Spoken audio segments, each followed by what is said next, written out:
Bienvenidos, caminantes de la historia. Hoy nos vamos al siglo VIII, cuando en apenas 4 años el califato de Omeya derrotó al reino más poderoso de Occidente por aquel entonces, el Imperio Visigodo, establecido hace siglos en la península ibérica. No existe mucha documentación de este pasaje histórico y la que existe es contradictoria.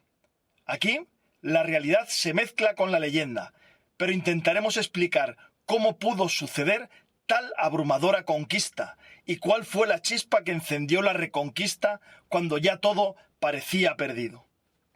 Para poder explicar lo sucedido, hay que entender los antecedentes. El Imperio Visigodo, con más de 3 siglos de antigüedad en la península, era poderoso, pero inestable. Los reyes se sucedían rápidamente a una media de poco más de 10 años, de los cuales varios murieron asesinados o en batallas. Así, en el año 710, tras la muerte del penúltimo rey visigodo Witiza, por causas desconocidas, no fue sucedido por su familia, sino por don Rodrigo, a quien muchos lo consideraron artífice de la muerte de Witiza, lo que dividió al imperio por su dudosa legitimidad. El reino visigodo era en realidad un reino en descomposición. Los partidarios de los herederos de Witiza, witicianos, tramaron un acuerdo con el califato musulmán de Omeya en plena expansión para derrocar a Rodrigo, acordando pagar un botín por la ayuda. Mientras el rey Rodrigo luchaba en tierras al norte del imperio, los witicianos permitieron un continuo desembarco de miles de musulmanes comandados por el general bereber Tariq ibn Ziyad. Las intenciones del califato de Omeya se podían intuir cuando tras el desembarco de Tariq nombraron al lugar el Peñón de Tariq, en árabe Jabal Tariq, de donde proviene el nombre de Gibraltar. Así, en el año 711, el rey Rodrigo se dirigió a la Bética, sur de la península, para repeler la invasión del ejército musulmán. Y en las cercanías del río Guadalete, en la actual Cádiz, se desató la batalla. Pero una vez empezada la batalla, los milicianos witicianos que comandaban los flancos del ejército visigodo se separaron del mismo, traicionando al rey Rodrigo y dejándolo en inferioridad numérica y técnica contra los musulmanes. El rey Rodrigo murió en la batalla. Pero no solo había muerto el rey Rodrigo, sino que el imperio quedaba herido de muerte en la península ibérica. Porque mientras los visigodos se enfrentaban entre ellos por ver quién sería el sucesor de Rodrigo, sin unidad o mando claro, el ejército musulmán del califato de Omeya no se retiró y prosiguió con una rápida invasión hacia el norte de la península. En apenas unas semanas, Tariq completó la victoria de Guadalete con una segunda victoria en Écija, rematando a la nobleza goda. En el mismo 711, Tariq y su ejército continuaron la conquista. Málaga, Granada y Córdoba fueron tomadas. Hubo intentos de resistencia visigoda, pero como en otras ocasiones, la falta de liderazgo centralizado dificultó la organización de una resistencia efectiva, y el reino visigodo se precipitó hacia su fin. Tariq dejó a sus lugartenientes en puntos estratégicos de Málaga, Granada y Córdoba, y llegó a Toledo, la capital del reino visigodo. Seguido por un rumor: la mesa de Salomón, un gran tesoro visigodo, se encontraba allí. No encontró el tesoro, pero esperó en la capital del reino las instrucciones del gobernador de la provincia del Magreb y del gran califato de Omeya de Damasco, Musa ibn Nusar, llamado Muza o Musa en la tradición española. Tariq tenía fuerzas suficientes como para no ser atacado dentro de la ciudad, y los toledanos no se atrevían a romper las relaciones. El año siguiente, 712, Musa, viendo la facilidad de los éxitos cosechados por Tariq, acompañado por su hijo Abalacid ibn, y con un ejército de 18.000 hombres, cruzó el estrecho de Gibraltar y conquistó la amurallada Emérita, la actual Mérida. una de las ciudades más importantes del reino. Tardó un año en conquistarla. Entonces se reunió con Tarik en Toledo en el 713, donde también consolidó el dominio árabe sin resistencia. Las ciudades visigodas seguían cayendo una tras otra, sin apenas resistencia. Aceptaban, sin otra opción, pagar impuestos a los nuevos regidores ante la ausencia de un liderazgo centralizado. Aunque la conquista se fundamentara más en la política de pactos que en la fuerza militar, las ciudades que se resistían eran destruidas y quemadas, sus iglesias destruidas y su población muerta, esclavizada u obligada a convertirse al Islam y a unirse a su ejército.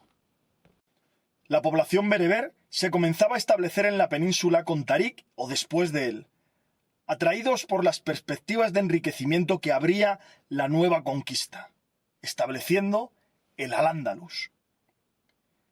En 714, Musa y Tarik tomaron Zaragoza, Pamplona y avanzaron hacia Lérida y Tarragona. Posteriormente se separaron. Musa tomó León, Astorga y Zamora y parte de la actual Galicia. También en el 714, Musa se declaró primer gobernador del Al-Ándalus, la nueva provincia anexionada al poderoso califato omeya de Damasco, iniciando así una época llamada el Valiato. Mientras, su hijo Azid seguía extendiendo y consolidando el califato en el sur y suroeste peninsular. El territorio peninsular del reino estaba prácticamente conquistado en apenas 4 años desde el inicio de la conquista en el 711. La capital de Al-Ándalus se estableció en Córdoba. Tarik y Musa partieron hacia Damasco a finales del 714 para rendir cuentas al califa Al-Walid sobre su gestión. Tarik pasó los últimos años de su vida en Damasco, falleciendo en el 720, y Musa fue juzgado por malversación por su proclamación como gobernador de Al-Ándalus, pero no fue condenado y volvió a Sevilla. Musa fue llamado de nuevo a Damasco, pero antes de partir, como si de bienes propios se tratasen y no de la comunidad islámica, repartió el gobierno de los diferentes territorios entre sus hijos. En Damasco, Suleimán, califa de Omeya, condenó a muerte a Musa por el delito reincidente de malversación. La pena se le conmutó por el pago de una considerable suma, pero no se le permitió regresar a Al-Ándalus y poco después fue asesinado bajo extrañas circunstancias. Durante estos años, los cristianos fueron retrocediendo hacia el norte peninsular, multiplicando la densidad de población y refugiándose en los terrenos más difíciles de conquistar, las montañas del norte.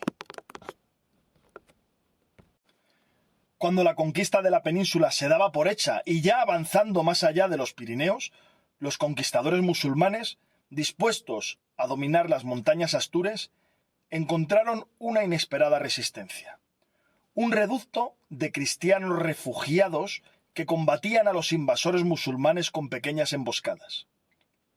Su líder, un noble visigodo, miembro de la guardia personal de don Rodrigo, que sobrevivió a la batalla de Guadalete y que se resistía a rendirse. No era otro que don Pelayo. Pronto, más guerreros visigodos cristianos se unirían a su resistencia para ponerse a sus órdenes. En el año 718 fue elegido rey de los asturianos, aunque en realidad no era un reino, sino un puñado de insurgentes o fugitivos cristianos que vivían en las montañas escondidos de los árabes. El gobernador de Gijón, Udmad bin Naisa, Munuza, compañero de Tarik y que participó desde el principio de la ocupación, pidió ayuda a la capital del califato en Córdoba, para acabar con la rebelión del monte Auseba, y un ejército se puso en camino cruzando la península. En el 722, Pelayo y sus hombres se preparaban para la batalla. Dice la leyenda que alguien dentro de una cueva le dio una cruz y le dijo que esa le llevaría a la victoria. Quien le dio la cruz no era otra que la Santina, la Virgen de Covadonga en la Cuevona. Pelayo tomó la cruz y la convirtió en el símbolo de su rebelión, en el símbolo del reino de Asturias. Según el relato cristiano, a las órdenes de don Pelayo, centenas de hombres se situaron en lo alto de las empinadas laderas de los estrechos desfiladeros, ataviados con todo tipo de arma improvisada como piedras, arcos y flechas, troncos. El ejército musulmán se adentraba en las montañas con miles de hombres, pero habían subestimado a los rebeldes. Los caminos habían sido bloqueados con troncos y piedras. Mientras los musulmanes desmontaban esas barreras, en la retaguardia, los rebeldes arrojaban árboles y grandes rocas bloqueando su salida. El ejército atacante se quedó acorralado en el fondo del desfiladero. Pelayo y sus hombres, desde lo alto, desataron una lluvia de piedras, flechas y todo tipo de objetos contra ellos. Las espadas, los escudos y las armaduras del ejército atacante nada podían hacer contra las grandes rocas que caían rodando por las paredes de los desfiladeros, aplastando al ejército musulmán. El ejército musulmán comenzó a huir en pánico por donde había entrado, pero la salida estaba prácticamente bloqueada. Los pocos que lograban salir de los desfiladeros eran emboscados por los hombres de don Pelayo. Aunque esta victoria fue relativamente pequeña en términos de territorio, los musulmanes habían sido derrotados por primera vez y los cristianos conocían su primera victoria. El gobernador musulmán en Oviedo se vio obligado a huir tras esta derrota y Pelayo se estableció en Cangas de Onís. Así, este grupo de guerreros que resistían al Islam veían nacer el reino de Asturias. Y aunque no lo sabían, daban inicio a la reconquista cristiana de la península ibérica, tan solo 11 años después de la invasión musulmana.